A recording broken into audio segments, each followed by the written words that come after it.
The time is now 5:02 p.m. Good evening and welcome everyone to the March 10th, 2026 Policy and Governance Committee meeting. I am Board Member Amy Olivo, Committee Vice Chair and District 4 Board Member. It brings me great pleasure to welcome everyone to tonight's meeting.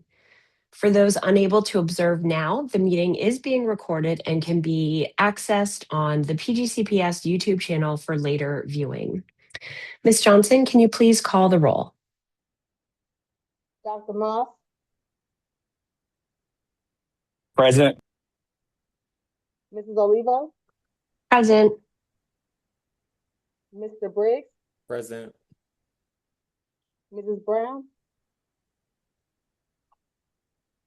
Mrs. Jackson Saunders, Present. and Mr. Jackson. We have 4. Thank you. With a quorum present, the Policy and Governance Committee meeting will come to order. The chair informs the public that the following agenda items have been removed from tonight's agenda to allow the committee additional time for review. Those are agenda items 6.0, 7.2, and 9.0. We appreciate your understanding as the committee carefully considers these matters. If there are no objections, the committee shall adopt the March 10, 2026 meeting agenda as amended.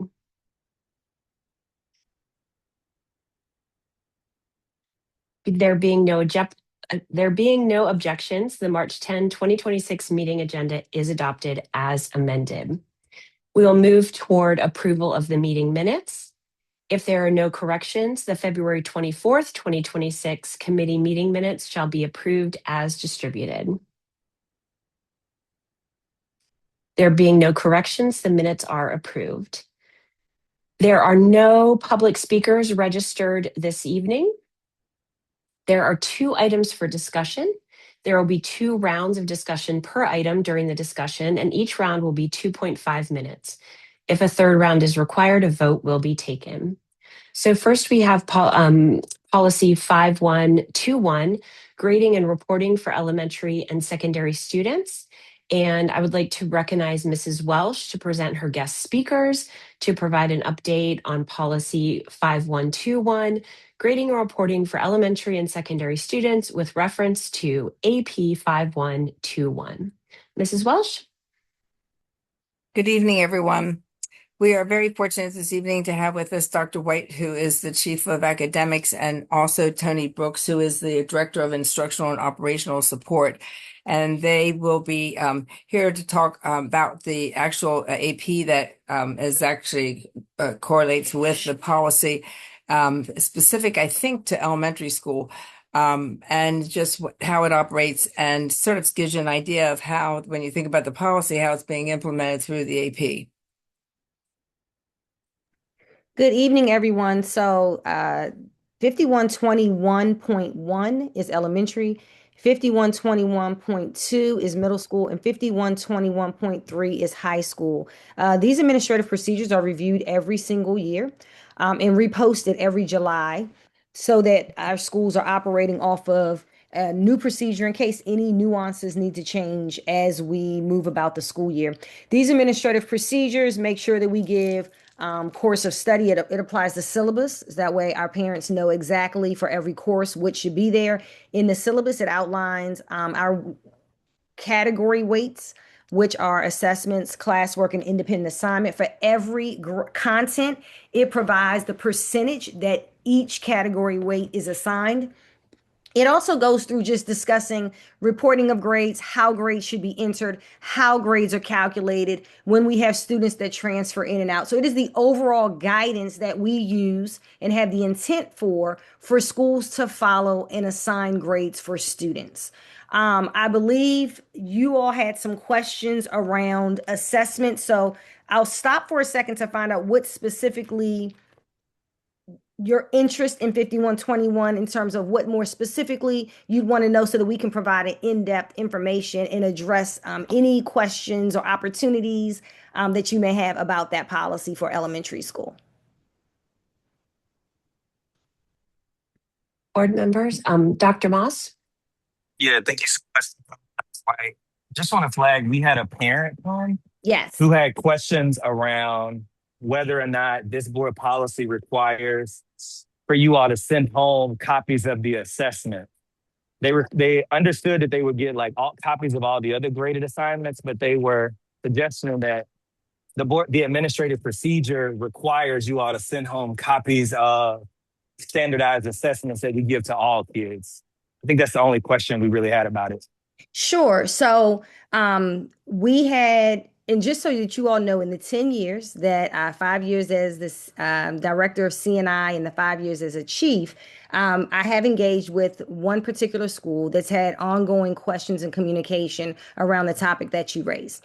When this was first raised, the question was around some teachers not providing families when asked how students are doing. So our belief is that if a student is receiving a grade for an assignment, a parent 100% should be able to see what the assignment is. What has changed is some assessments, teachers are handwriting, they do, students have a paper copy, they're filling them out. Absolutely, a student would see it. Probably when we went into COVID, many of our assessments, some of them that our team creates, which we create that they can use or they don't have to use, and we put them in our Pearson platform. What you all would know is once an assessment is in the platform, you can't send home what's in the platform. So what we offered our families is that if there's an assessment that you have a question on because a teacher might use that grade, that there is a way for parents to come communicate with their teacher to find out how our students did, to come to the school, to look at the platform, just overall what the questions we're asking, what standards were aligned, and to get a better understanding of how their students have done. It is my understanding that some parents have had some challenges in a particular school according to the parent in doing so. So when speaking to those parents in December, one of the things that I walked away with is that while we communicated that to schools, we did not do a great job communicating to families the process. So a couple of things will occur. In January, we had our communications team send it out to all parents that, hey, if you have questions about assignments that are in a Pearson platform or another platform, here's the process that you should engage in if you need to communicate with your school to find out how your scholar did. The other thing that we did was add that language to our website in two different places for parent use because it was not there as well. The last thing that we have done, and we did that in January, the last thing that will happen in July of 2026, we've already added additional language of what that process is for parents to get that information in our Administrative Procedure 5121.1.2 and .3 moving forward. So it's there effective July 1, 2026.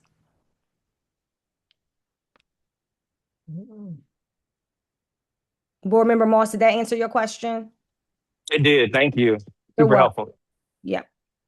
Great. Thank you, Dr. Moss and Dr. White. Are there any additional questions from board members? Board Member Briggs. Great. Thank you so much.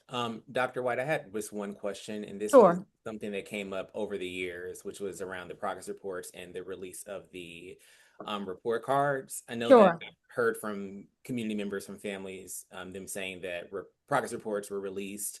There wasn't enough time for them to kind of have a quick turnaround to respond to the grades that they saw that their students had. So can you just speak, like, is this the layout that we have currently, is that effective? Are there things that you suggest that we update in the policy in making it more kind of responsive to students being able to kind of address and mitigate issues with their grades? Sure. So our Chief Information of Technology Officer, Dr. Zuckerman, his team actually, and Tony, correct me because I might be off, his team actually works to designate what those days are. What I can do is, and for this team, I can go back and grab that calendar of dates to show you. So normally we have 45 days of instruction. Then there's a window of time for teachers that have to go in and enter grades. And from there, there's a window of time where grades are submitted. From there, we also have an Administrative Procedure 5116, which is, Tony, correct me on the correct name. It's a grade change. Is that, say it again? Grade change? Authorization and appeals. Grade change, authorization, and appeals. That actually provides a window of time. It is not just a few days. It is a window of time after grades come out. That is normally not at progress report time. That is at report card time. For families, to engage in the formal process of appealing a grade. When that process is initiated, the school has a certain amount of time to respond. That then goes to the instructional director at the area office, who has an appropriate amount of time to respond. Then it goes to the chief of schools to respond. So it goes through a chain. In terms of progress reports, we only send home report cards at the end of the year in a mailing. So the moment progress reports are live, families have an opportunity to see progress reports. Again, they only can appeal once we get to the quarter grade, and it's not a short period of time. And what I will do is send to all of the board members that timeline with the dates from the administrative procedure so that you can see the amount of time for appealing. And I'll give you an example. At the end of the year, in quarter 4, I want to say that we have until September.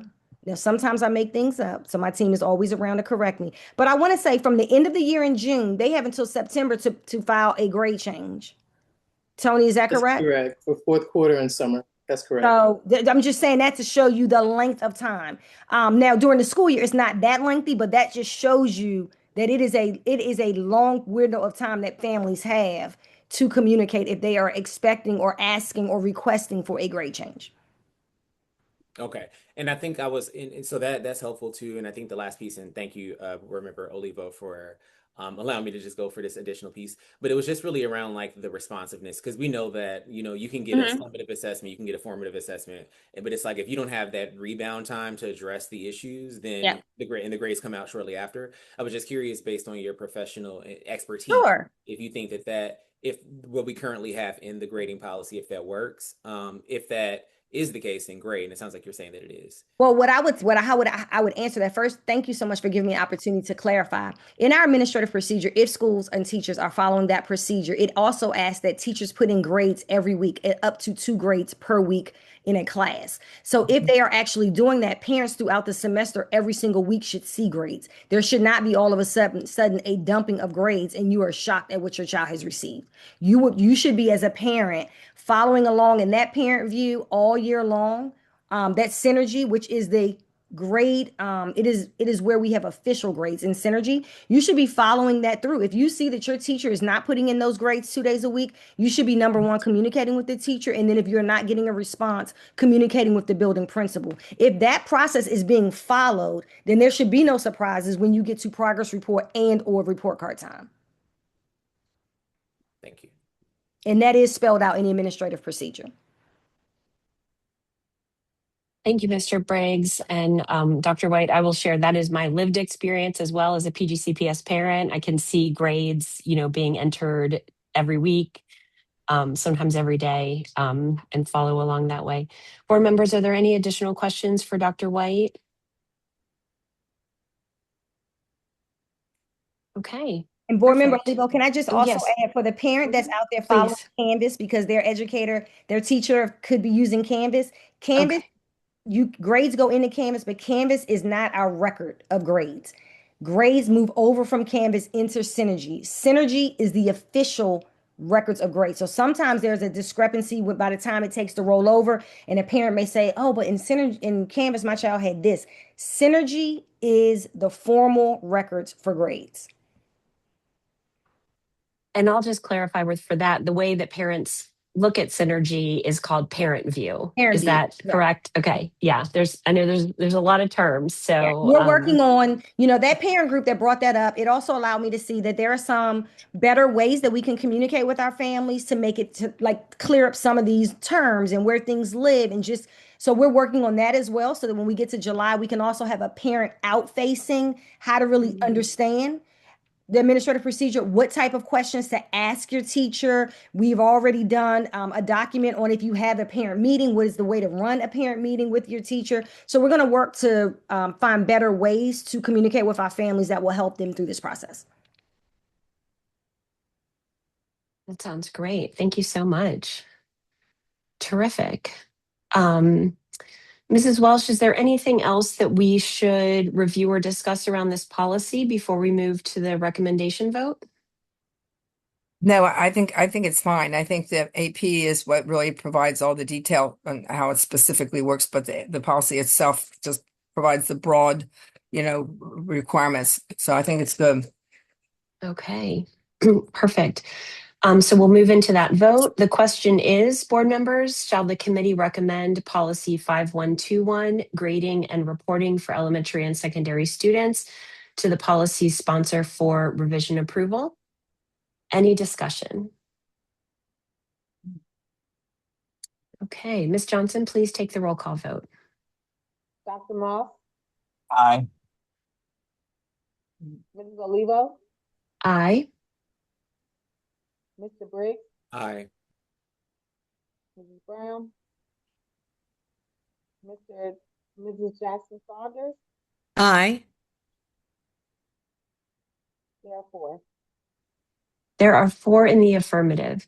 Policy 5121, grading and reporting for elementary and secondary students, will be recommended to the policy sponsor for revision approval. Thank you.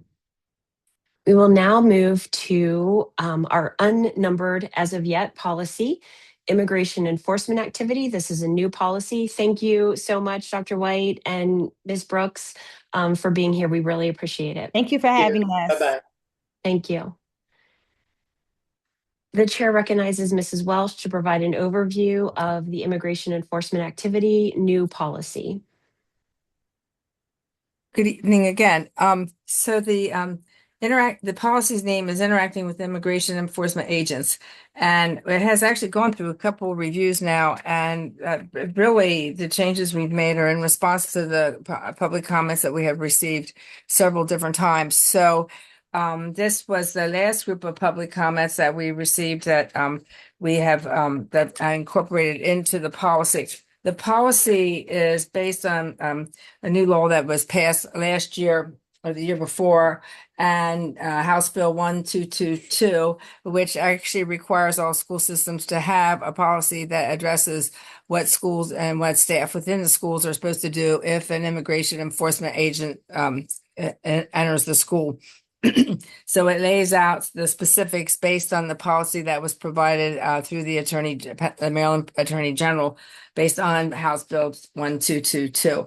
The new changes, though, in the policy that we have now included, and if you scroll down, Taya, you'll see all the yellow ones were the changes from the last time that we met and discussed this policy, and a lot of them were just definition changes to basically provide a little bit more clarity in the policy so we understand what we're talking about. And then if you go further down and scroll down further, now I will tell you something that we did do. We did away with a school zone. If you can back up a minute, please, to the last page. And instead, what we put in its place was school property. And if you read that definition is very, very extensive.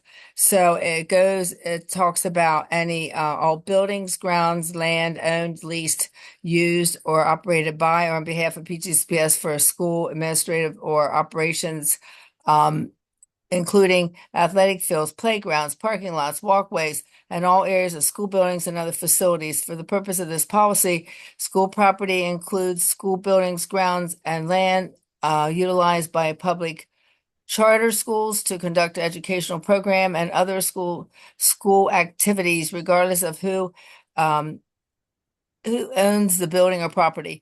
School property also includes school buses and other vehicles, including vehicles operated by contracted vendors, as well as fixed equipment utilized for school administration and operations. So we really extended that whole definition so that it's trying to take into consideration every possible place that anyone could be in at any point in time. And so that is what's then put in throughout the policy when you read about school property. So if you can scroll further down. And then the first new standard that is there is that school resource officers that the school resource officer and school security staff shall not perform a function of an immigration enforcement agent in relation to investigating, apprehending, or the detention of immigrant students and their families. So there has been across the country, I guess, different law enforcement agencies that have been entering into agreements with federal law immigration enforcement agencies to sort of help them as they as the federal agents are attempting to detain immigrants in the country. So what we wanted to make sure was that our own school resource officers, our own school security would not engage in that particular activity, and that they would, because that's not their job. They're supposed to be working for the school system and really assisting and supporting and keeping our kids safe in the schools. So that was added to the policy. And again, that was based on public comment. And then the other thing we did was, if you go to the next page, where it says the superintendent and designee shall ensure that staff receive professional development addressing the steps that they required to take if immigration enforcement agents appear on school property or during extracurricular activity events and school events. So again, that was the school property. If you recall the definition we just did previously, that's actually now sort of expanding everything when we have that definition, as well as also during extracurricular events and school events. So it's not just in school during in school time, but it could be anything outside of school that the school system is sponsoring. So that's now included. And then we have and this might have been before, but a school will enact this is down on K, I think. A, B, G, F, J, K. Okay, it says K, a school will enact a shelter in place when immigration enforcement agents are confirmed to be present on school property. And so that, again, that means when you think about that broad definition, anytime an immigration agent is showing up, and the superintendent's designee shall designate on-site staff to confirm such a sighting, initiate and conclude a shelter in place, and immediately communicate the situation to students' emergency contacts. So the shelter in place, when there's a shelter in place, and usually most schools have some type of code that they'll say, and what it does is, and they practice this drill, where then all the students must go to a specific area where staff are, and there might be numerous places across the school, but it's all protective areas to just to protect the students, and they're all in one area, so you know where all your students are. They're not like out roaming the halls or anything like that. So I think that was the last addition that was added to the policy, and again, based on public comment. Thank you so much, Mrs. Welsh. Board members, are there any questions?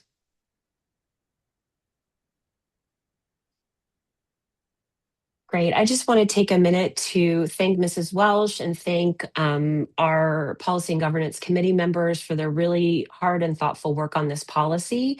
We've also worked, as many of you know, in partnership with CASA on this, and they believe that this is, quite frankly, the strongest policy in the state of Maryland as soon as we pass it. So I'm really proud of that and just want to thank everybody. And I see Dr. Moss's hand, so I will call on you, please. Yeah, I want to thank Vice Chair Olivo for her work on this. Part of the reason why I gave a meeting to her tonight is this is kind of a milestone in her work of working with CASA over the last few months to get us to this place. I look forward to our colleagues supporting it at the board level, protecting our students from immigrant families or who are immigrants themselves. It's the most important work we can do in this climate right now. So just want to thank Board Member Olivo for her work. I don't know how many meetings she's had with CASA to get us here. And so I just want to thank you, and also thank Ms. Welsh for all of her work and legal maneuvering to try to make sure everything we do is to the legal standard. So just really appreciation of the work that's happening here. Great. Thank you so much, Dr. Moss. Really appreciate that. Okay. The question is, shall the committee recommend we'll have to get that policy number, immigration enforcement activity new to the policy sponsor for revision approval? Any discussion? Okay, Ms. Johnson, please take a roll call vote. Dr. Moss, Aye.